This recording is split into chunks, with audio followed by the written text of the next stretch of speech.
나는 전형적인 힙스터다. 힙스터들에게는 이상한 양태가 있는데 사람들이 잘 안 찾아보던 것들을 열심히 찾아보다가 그 작품이 사람들에게 인기가 많아지는 순간 바로 그 작품을 내치고 그 작품이 나쁜 이유를 누구보다 잘 설명하는 사람이 된다. 오늘 등장하는 작품들은 그 작품이 나쁘다기보다는 이 시대가 선택한 작품들이고, 그리고 나는 작금의 시대에 대한 비판을 해보고자 한다. 사실 나는 웬만한 작품은 까내리는 것부터 생각하는 사람이다. 유튜브에서는 재밌게 본 작품들을 위주로 올렸지만 실제로 내 글들의 반 이상은 비판이다. 그런 내 눈에 현 시대의 시청자들은 꼰대나 다름이 없어 보인다. 바야흐로 훈수의 시대다. TV는 잘 보지도 않지만 TV를 켜면 별 관심도 없는 연예인들의 가족이 나오거나 주변인들이 나오고, 연예인들의 사생활이 나오거나, 더 나아가서는 일반인들의 삶, 가정과 생활들이 나온다. 우리나라의 리얼 버라이어티 풍조는 2005년 언저리부터 시작하여 이제는 관찰 예능이라는 이름으로 우리 곁에 남아있다. 리얼 버라이어티는 어떤 장르인가? 기획과 세트는 최소한으로 하여 출연진들이 자유롭게 활동하는 것을 골자로 하여 출연진들에게 상황을 들이대고 거기서 나오는 자연스러운 반응을 보면서 즐기는 프로그램이다. 1990년대에 태어난 우리 세대에게는 리얼 버라이어티 하면 3대장이 있는데 1박 2일, 무한도전, 패밀리가 떴다. 3개의 리얼 버라이어티가 주축으로 이경규, 김용만의 라인업, 남자의 자격, 뜨거운 형제들 같은 마이너한 리얼 프로까지, 지금도 유튜브를 찾아보면 이 시절 예능이 가장 인기를 끄는 것으로 미루어 보아 현대인들의 감성과 2006년, 2014년까지의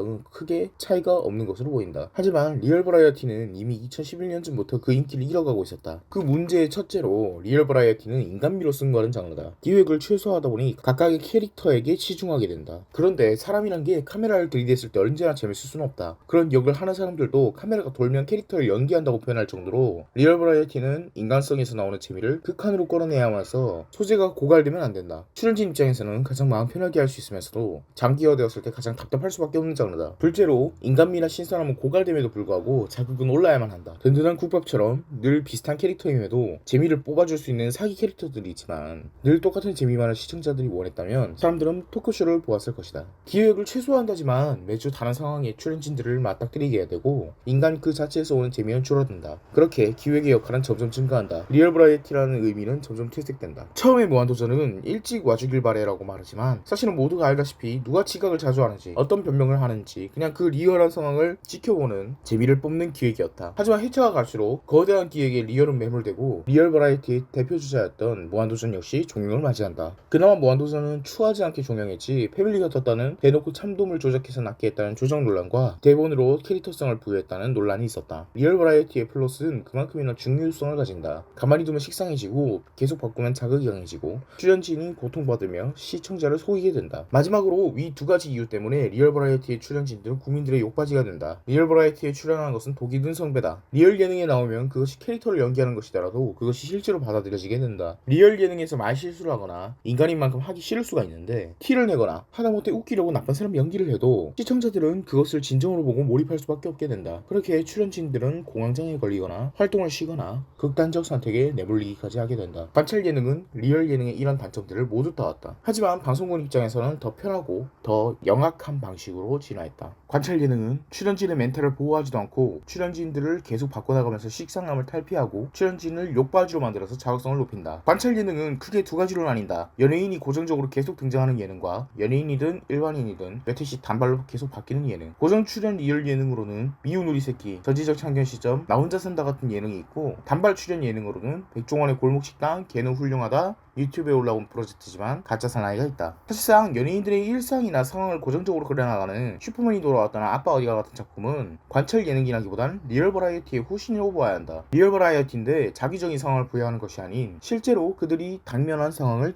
그려나가는 것이다. 이런 작품에도 꼰대 마인드에 훈수지를 장착한 협청자들이 나타나지만 그나마 시청자들이 선을 지키려는, 자중하려는 노력이라도 보이고, 이런 작품의 제작진 역시 나름의 출연진 보호 노력을 하려는 티를 낸다. 작품의 협청자들이 물고 뜯으러 가장 잘 등장하는 작품은 역시 특히 일반인들이 등장하는 관찰 예능이다. 이런 예능에 대한 댓글들은 보다 보면 휴머니즘이 좀 깨질 것 같은 느낌이 들 때가 있다. 가장 제작진은 잘못이 적은, 아니 없다시피 한 가짜 사나이의 예부터 보자. 몇몇 사람은 각각 출연하면서 몇 가지 실수를 하거나 훈련에 따라오지 못하는 모습을 보인다. 특히 뚱뚱한데 자원이교도 아닌 3번 공혁준이나 외국인이라 한국말을 잘 못 알아듣는 4번 가브리엘에게 몇몇 시청자들은 인간성이 글렀다느니 인격에 대해서 무슨 품평회를 하든 막말을 섭섭지 않았다. 실제로 관찰 예능에 나오는 나오는 일반인들 중에 욕먹을 캐릭터가 몇 명씩 있는 것이 사실이고 욕먹을 이유가 있는 것도 사실이다. 제작진은 그런 캐릭터가 있어야 재밌다는 걸 알고 있고 그런 캐릭터 위주로 극이 진행되기 마련이다. 가짜 사나이 같은 극한 체험은 3번 교육생이나 4번 교육생처럼 UDT 훈련에 걸맞지 않았던 사람들이 그 상황에 놓여져서 변화하는 모습을 그려내는데 감동 포인트가 있는 것이다. 대부분의 관찰 예능 제작진들은 잘 수행하지 못하는 멘티를 보고 사람들이 답답함을 느끼다가 멘토로 인해 변하는 모습을 보고 답답함이 해소되고 인간에 대한 감동을 느끼게 하는 연출을 노리는 것이다. 가짜 사나이 역시 전형적인 이런 연출을 사용했고 그러다 보니 작품의 주인공이 3번과 4번처럼 보이게 된다. 하지만 극이 진행되는 중에 시청자들의 댓글은 악마도 혀를 내두를 수준이다. 침묵하는 다수와 시끄러운 소수라는 말이 있지만 가짜 사나이의 댓글창은 역스러워서 보기 힘들 정도였다. 누구에게든 장점이나 단점이 있는 법인데 3번과 4번이 팀플레이를 잘하고 신체 능력이 뛰어나고 정신력이 강한 사람들이었다면 스트리머가 아니라 그런 직업을 했을 것이다. 교관들은 그들의 역할을 수행하고 있는 만큼 그들이 이기적인 행동을 했다거나 활동 수행을 잘 못했을 때 그들을 지적해야 되는 위치이다. 그런데 당연히 자신의 역할을 수행하고 있는 그들에게 안이꼬움이 느껴질 정도로 가짜 사나이의 댓글창은 끔찍했다. 적어도 교관들은 현재 극한 상황의 훈련의 전문가니까 그 분야에 지적을 하는 것이 올바르다. 하지만 지금 댓글창에서 입을 열고 있는 저들은 어떤가? 정말 3번과 4번보다 나은 게 하나라도 있을까 싶을 정도로 부정적인 생각이 들 정도였다. 그들은 적어도 현실 세계에서 자신의 얼굴을 까고 자신의 행동에 여론이란 책임을 지면서 행동하고 있지만 방에서 유튜브 켜고 댓글 치려고 손가락 꼬물거리는 그들은 누군가의 부족해 보이는 모습에 돌을 던지고 있다. 자신이 그들보다 훌륭한 부분이 있다는 것을 증명하지 못하고 비난하는 분야의 스페셜리스트도 아닌 그들은 타인의 결점에 대해서 너무나도 쉽게 말을 한다. 가짜 사나이는 너무나도 재밌는 기획이었지만 댓글창으로 인해 순식간에 학교에서 보낸 극기훈련, 야영 같은 느낌이 들기 시작했다. 이제 가짜 사나이와 달리 제작진의 책임이 다분한 기획으로 가보자. 백종원의 골목식당과 개는 훌륭하다이다. 이들은 가짜 사나이와 비슷하게 멘토, 멘티 형태로 전문가가 나타나서 문외한들에게 팁을 알려주는 방송이다. 하지만 여론전에서 방송인들은 너무나도 유리하고 일반인들은 너무나도 무력하다. 이런 방송에서 기획당 하나는 빌런이 등장한다. 백종원의 골목식당 이전의 푸드트럭에서도 그 이전의 오디션 프로그램에서도 등장하던 문제이다. 일반인 지원자의 부족한 모습이나 잘못된 모습이 보이면 전문가들과 제작진들은 일반인들을 훈계하고 일반인들은 여론의 십자포화를 맞는다. 여론만 빠지면 완벽하다. 일반인들은 그토록 원하던 자신의 결점을 발견하고 멘토는 그들을 이끌어준다. 하지만 방송은 여론을 즐겁게 하는 것에 그 의미가 있다. 요즘의 악플들은 꽤나 영악하다. 특히 그런 영악한 악플에 발맞춰 걸어주는 것이 바로 훈수 예능이라고 본다. 악플러가 누가 병신이다 개새끼다 해봐야 사실 큰 의미는 없지만 전문가가 일반인의 부족한 점을 비판하면 거기에 한술 더 얹어서 병신이다 개새끼다 하는 것이다. 특히 골목식당과 개는 훌륭하다 같은 경우 이제는 그것을 즐기고 세일즈 포인트로 삼는 것 같이 보인다. 처음에는 분명 실력은 있었지만 상권이 망하고 경영 실력이 없는 요식업자들에게 경영 방법을 알려주는 것이 골목식당의 목표였지만 한번 필동의 국수집 빌런 장사가 잘 되고 해방촌 원테이블의 화제성이 높아진 이후로는 실력이고 뭐고 그냥 백종원의 키친 나이트메어가 되었다. 백종원의 골목식당이 화제가 되는 건 변호한 식당 주인이 나오는 편이 아니라 끔찍한 실력과 영업에 식당이 등장했을 때다. 그 공식을 이해한 골목식당 제작진들은 어느 순간 기획의기도 자세를 바꿔서 아무 가게나 더 나아지게 만들겠다고 선언한다. 그냥 빌런이 나와도 뒷말없게 만들겠다는 거다. 더 한탄스러운 건 시청자들은 그런 식당이 안 나오면 아쉬워하기까지 한다. 그리고 제작진은 이제는 큰 문제가 없어 보이는 진 역시도 이악 물고 빌런으로 만들려고 하는 모습을 보인다. 특히 홍탁집의 스토리 이후로는 백종원의 골목식당은 TV를 켜서 같이 장사 못하는 병신을 까는 프로가 되었다. TV를 보면서 앉아서 남욕을 하는 건 얼마나 쉬운지. 걔는 훌륭하다 역시 처음보다 더 자극적이고 더 논란이 될 만한 사람을 내보낸다. 골목식당의 자영업자 그리고 견주는 모두 그 분야의 전문가가 아니다. 일반인들을 대상으로 한 작품인 만큼 그들에 대한 비난을 지양하게 만들어야 되는데 오히려 이 작품들은 일반인에 대한 소위 팩트 폭행이 이 작품의 세일즈 포인트가 되었다. 팩트 폭행 정말 오래된 유행어고 아직까지 사용되는 것이 신기하기도 하지만 사실 나는 이 말을 좋아하지 않는다. 팩트 폭행은 지랄이고 그냥 막 말하는 것을 팩트 폭행이라고 말하는 경우가 많다. 예능에 나오는 전문가들은 실제로 팩트 폭력을 하는 모습인지 몰라도 현청자들이 내뱉는 말은 팩트는 전문가에게 빌려와서 저지르는 폭력에 불과하다. 한겨레 최지은 칼럼니스트의 칼럼에서 위와 같은 관찰 예능을 남의 집 못난 아들 관찰 장르라고 위트있게 때를 담아서 표현하기도 했다. 욕하면서 보는 막장 드라마처럼 관찰 예능을 막장화시켜내고 있다. 막장 드라마는 캐릭터에 불과하고 연기에 불과하지만 실제 인간에게 향하는 욕설은 캐릭터에게 뱉는 욕설만큼이나 강렬하다. 백종원, 강효국이라는 돌아온 아버지를 내세우고 그들에게서 전문성을 빌려와서는 실제 인물에게 그들의 모습을 2시간 내에만 보고는 이죽거리고 못 써먹을 사람이라고 표현하는 막장 관찰 예능과 현천자들,